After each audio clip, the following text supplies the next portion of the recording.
There are some things that just did not go as I expected. Hey everybody, it's Allie. I'm on a fantabulous weight loss journey. I am on week 19 of Mounjaro. I am on 5 milligrams and I am getting ready. I am so close to losing 50 pounds. So I thought I would do a video talking about everything that did not go as I expected. Let me start off by saying that I did a ton of research before starting this medication. I joined support groups. I was searching in the groups, reading through what everybody was saying, and there's such a wide range of commentary on this medication and medications similar, right? GLP-1 medications in general. There is just so much information. And it's one of the reasons why I love the support groups, because you can really get the full spectrum of side effects, potential tips and tricks for side effects, right? They can be hugely helpful. So some of the things that did not go as expected. When I first started out on 2.5, for that first box, I did not have constipation. And I thought, yay, I'm not going to have constipation, right? I was really excited because I thought, okay, I'm going to be one of those people where I don't have that side effect.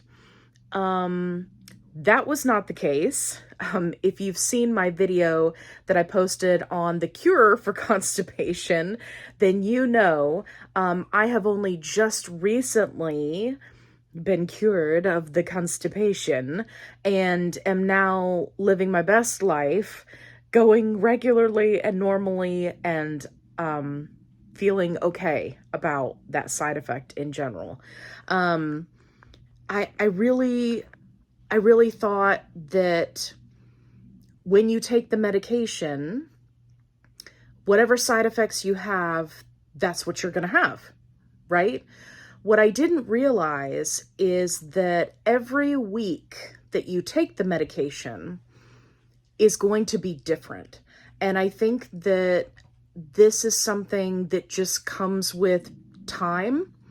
It just comes with learning your own body, how you react to the medication, because now that I've been on this for 19 weeks and I see what it is that people are posting about how different injection sites have different side effects, how, their food noise starts to come back towards the end of the week, how some people have literally no reaction to the lower doses at all.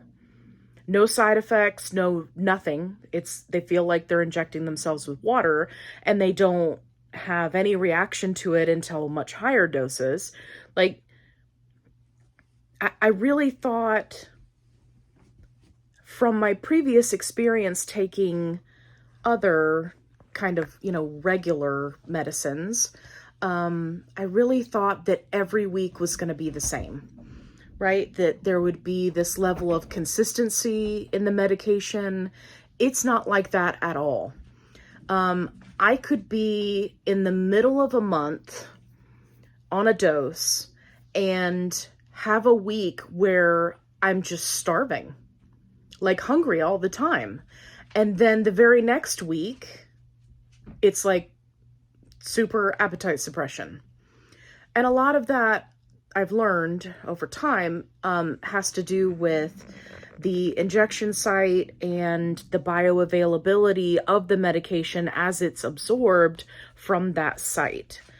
Anyway, that was a real eye-opener for me because I really thought it was going to be like taking, again, normal medication where you take a blood pressure medicine and the side effects are A, B, and C. You end up with side effect C, and you either work through it or you try a different medication. With these medications, it's like you're pulling out of a hat. Like, what's your side effect gonna be? And I think that, you know, a lot of that has to do with each individual person, right? It's very individualized. There are some people who swear up and down that it doesn't matter what the injection site is, that doesn't make a difference. They did do a small study on it, and they did find that most people had fewer side effects when injecting into the thigh. But it was pretty negligible. You can go look up the Eli Lilly study if you want to. So yeah, so I really had to wrap my head around that every week was not going to be the same. And that was a big one for me, getting used to that, because I've never taken a medication before in my life where it was like a roll of the dice every week. Now, I will say that being on 5, it is much more consistent as far as the appetite suppression goes. I don't know how that's going to pan out as far as higher doses go. We'll just have to see, you know, kind of as we go. So one of the other things that I had to wrap my head around that did not go as I thought it was going to go is I did not lose a crazy amount of weight in the beginning. And let me preface this by saying I did start at kind of the end of November, or I guess it was like the middle of November. So that month I lost 8 pounds, right? So that's like the first 2 or 3 weeks. And then the next month I did lose 16 pounds, but that was by far the biggest month. The rest of these months, it's been 8 pounds, 9 pounds, 10 pounds, right? Like very consistent, you know, like I said, in that range. Whereas you see some people that are losing like these huge chunks of weight just in that first month. And I really had to wrap my head around like, okay, am I doing everything correctly? Am I doing everything that I can for my body to make sure that, right, I'm in the right headspace, I'm working on making healthy choices, I'm counting my calories, right, all these things. And then I just had to really come to terms with the fact that you really can't compare yourself to other people, especially other people who are starting at a much higher weight, because they may have a tendency to drop weight faster. Us ladies, we cannot compare ourselves to men because I've seen some guys that have like dropped some serious pounds. Another point that I had to wrap my head around is every week you may or may not lose weight, even if you're doing everything correctly.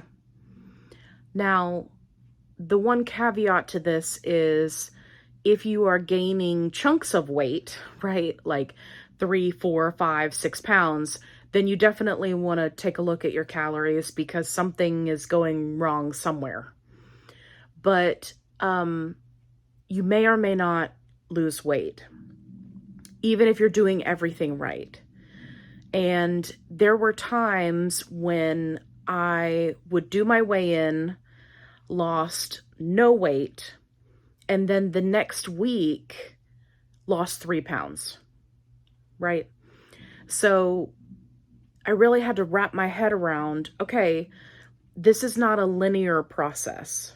And if you guys have watched any of my other videos, I say this a lot because I learned this very early on, and I try to remind myself of this, that, you know, weight loss is not a straight line going down. Right? You're going to have a little bit and then plateau and a little bit and plateau, and maybe it'll go up a little bit and then come down a little bit, right? So you gotta go with the flow. If you know that you're doing everything correctly, then that will give you a lot of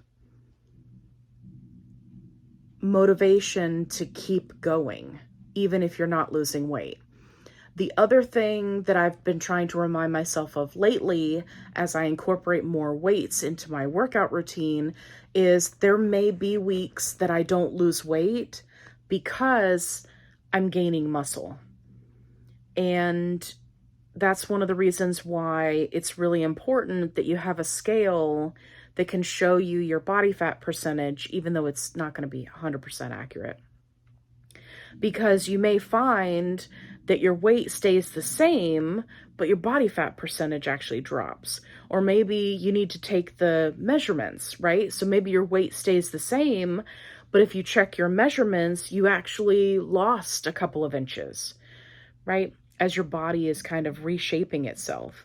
So even a week without weight loss can still be successful, and you just kind of have to put that in the back of your mind, because for so long we've been taught through diet culture and fitness gurus and right that, oh my gosh, you know, if you're not losing weight, you're not doing something right. And then we start shaming ourselves, and then we're like, okay, well, I'm having an off day, so I'm just going to throw it out the window and binge, right? And we really have to work on our relationship with food, heal that kind of toxic diet culture fitness garbage, and really work on ourselves. So that's been a big thing that I've focused on. Okay, here's the biggest item that I've had to wrap my head around. And I've seen people post about this before. It's very real. And I want to make sure that I mention it here because I want other people to know that they're not alone. Even now, I've lost 48 pounds. I feel it in my clothing. I can see it objectively on certain parts of my body. Like I had to downsize one of the rings that I wear every day because, right, it was too big because I had lost weight. So I logically know that I am smaller. But when I look at myself in the mirror, I feel like I look the same. And I see people post all the time in the support groups, and they're like, I've lost 20 pounds, I've lost 30 pounds, I've lost 50 pounds. Nobody's saying anything. I can't see it when I look in the mirror. And this is one of those things that I really have had to work to wrap my head around, because I thought once I was at this point, I was going to see a huge difference, like physically in my body. And when I look in the mirror, I still see the same person. Now, people around me have noticed, right, and commented, and all of that feels good and keeps me motivated. But I didn't think it was going to be like that when I started. I thought, oh, I've lost 20 pounds, I'm going to see a big difference. Or I lost 40 pounds, I'm going to see a big difference. And here I am about to hit 50 pounds lost. And I look in the mirror and I'm thinking, that's that same chick for 5 months ago. The same one. That's still just me. Right? So the body dysmorphia is real. And I didn't realize in the beginning that I was going to have to work so hard on it, because I have to catch myself saying that when I look at myself in the mirror. I catch myself thinking, oh God, I still look fat. Or like I look at myself on camera and I'm like, oh God, I've done all this work. I've come all this way. I'm almost 50 pounds down. And look, I still look like a chubmeister, right? And I say that lovingly to myself. So I've really had to work on that and point out my victories to myself and say, this is a process. It's a slow process. How I look physically is going to change with time. And stay focused on the positive. But I gotta tell you, when I started, if you had told me that I would be 50 pounds down and still feel like I looked the same, I would be like, no, that's crazy. That's so much weight. I would be so skinny by then. Oh my God. You know, like, I would not have believed it. Not for a minute, right? Because you think 50 pounds, holy crap, that's a lot. And it is. But when I look in the mirror, I still see the same thing. So that's been a real eye-opener. Another thing, I thought that I was going to be doing the recommended dosage plan, right, as laid out by the pharmaceutical company, where, you know, you're on a dose for 4 weeks, then you move up, and you're on the dose for 4 weeks, then you move up, and then you're on a dose for, like, you know, a couple of more months, and then you go up, and then, right? I thought for sure I was going to be doing that. I was like, when I started out, I was like, yeah, it's a race to get to 15. Because that's what all the, you know, articles and things tell you. It's like, oh, get up to 15 so you can lose all the weight, right? And we think about things incrementally, like you need that higher dose to lose the weight. And in actuality, you don't. I mean, I've lost most of my weight on the very first loading dose, as people like to call it, non-therapeutic dose of 2.5, right? Now, not everybody is that lucky. Some people, right, they don't see results until later on. So I'm certainly not making light of that. But I thought, okay, I'm just going to hit this, and I'm going to, every month, I'm going to be going up. I'm going to get to that 15, and then I'm just going to chug. And then I learned that that's actually not what you should do. And I learned about so many people that were just staying on the lower doses, seeing results, and getting to their goal weight without having to go all the way up, which gave them a huge wiggle room for if they got used to a lower dose. And it made their maintenance plans, right, for after reaching goal so much easier, because they had this whole scale of dosages to choose from. And as you kind of get used to the medication, right, then you can, you know, go up to then get that appetite suppression and all that jazz. So that was a real eye-opener for me. Another thing that I didn't think about when I started was all of a sudden I was gonna start caring about fashion. And if anybody knows me, I have always been like a jeans and t-shirt kind of girl, right?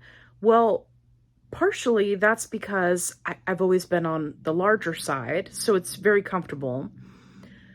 And now that I can see, you know, the light at the end of the tunnel, I'm thinking I'm going to have an opportunity to redo my entire wardrobe.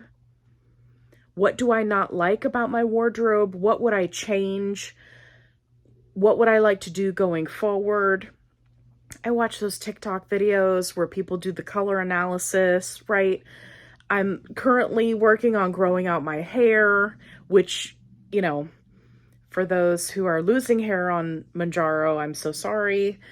But I'm trying to grow mine out because I've, you know, always just had it short. Now I'm trying to grow it out. I've recently redid my second piercing, my earring, so I can wear cute earrings with my outfits when I reach my goal weight. You guys, I feel so stupid saying that. Like, I've never been that girl. But now I'm excited about it because I'm going to be able to shop in like regular stores, and items aren't going to cost me, you know, $50 for a shirt just because it's more material. I mean, you could certainly get a smaller shirt for $50, you know, depending on the brand. But you see what I'm saying? Like, when you are plus size, when you are, you know, it from the 2X and up marketplace, like, your options are very limited. And it does a number on what you can buy, how you feel about yourself and your clothes, right? Anyway, I care about fashion now, and I watch TikToks about clothes, and I'm excited to be able to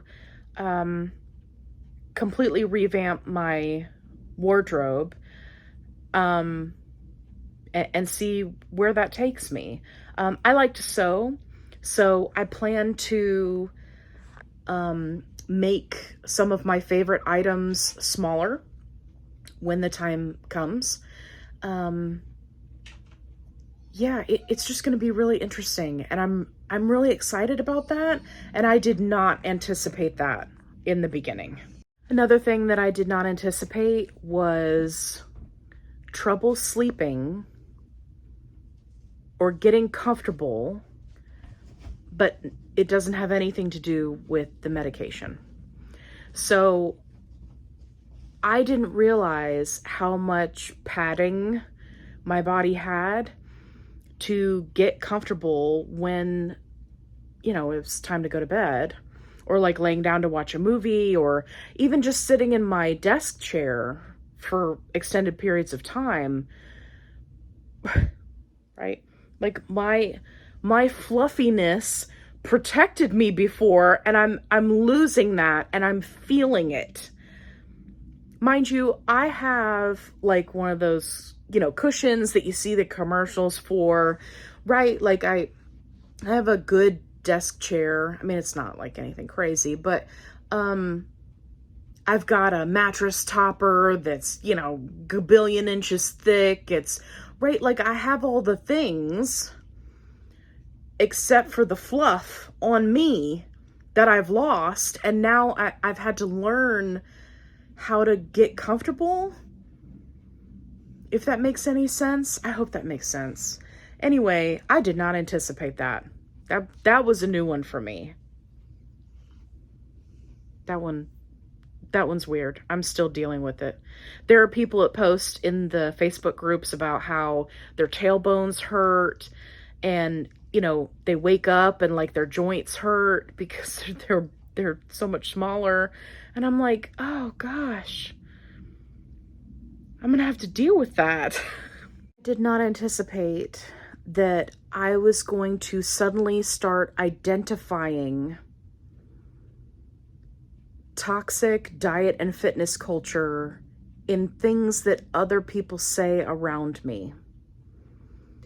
And this one has been weird because I'm one of those people where if I see something online and I'm like, you know, like these people that recommend the carnivore diet, right? I'm like, oh my gosh, do you know about how you're just royally screwing up your body? Like, you got to do research. Anyway, don't do the carnivore diet.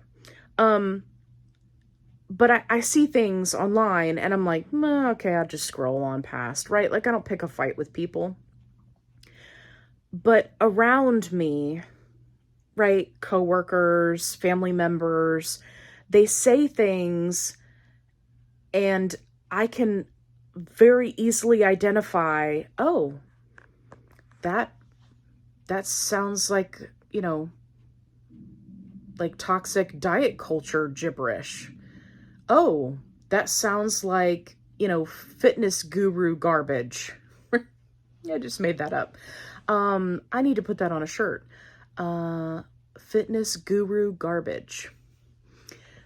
Right? Like, people just say, like, the one that gets me going here lately is when people are like, you need to have 20 billion grams of protein a day, 1 gram of protein per pound of your body weight. You need to be getting 300 grams of protein, right?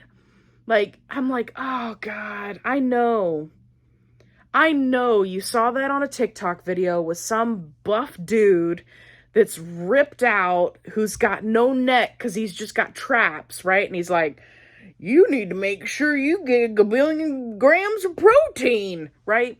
I know that's where that came from. I never noticed it before. But now that I'm tracking my food, I'm tracking my protein, I'm trying to make healthier choices, now I see it everywhere. I hear what people are saying. And I'm like, oh yeah, that's like old school diet culture stuff, right? Like, and I did not anticipate that in the beginning. I have to work very hard to keep my mouth shut most of the time. And still a work in progress on that one. A bit of a doozy. So I did not anticipate that taking this medication would mean that I could consume milk products again and wheat products. Let me explain. I'm lactose intolerant. I also have a gluten sensitivity. I saw very early on in my journey video from another lady who said that she had both of those conditions, and by taking this medication and having the slowed stomach emptying and the delayed digestion and all that jazz, that it actually cured.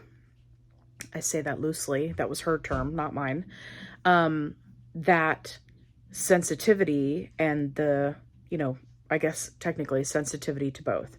So yeah, I tried drinking a regular glass of milk, totally fine. I can consume and have been consuming some of those keto tortillas, which of course are made with flour. Now, it's not something that I plan on doing long term. I'm sure that it's, increasing inflammation in my body. So I try to keep things sparingly, but it has helped me on my weight loss journey and did not see that coming. Okay, so that's all I can think of at this point, but I'll probably make another one of these videos coming up soon. If you made it this far, give me a like. If you haven't already, consider subscribing, because I say all sorts of crazy things, and I know that you could use a little bit of crazy things in your life, and I'm here to provide that for you. So check out my other videos, check out some of my tips and tricks, and all around, you should just join just for the shenanery. Okay, this is Allie. I'm signing off. This is Kevin, and he's ready for a nap. And we'll see you in the next video.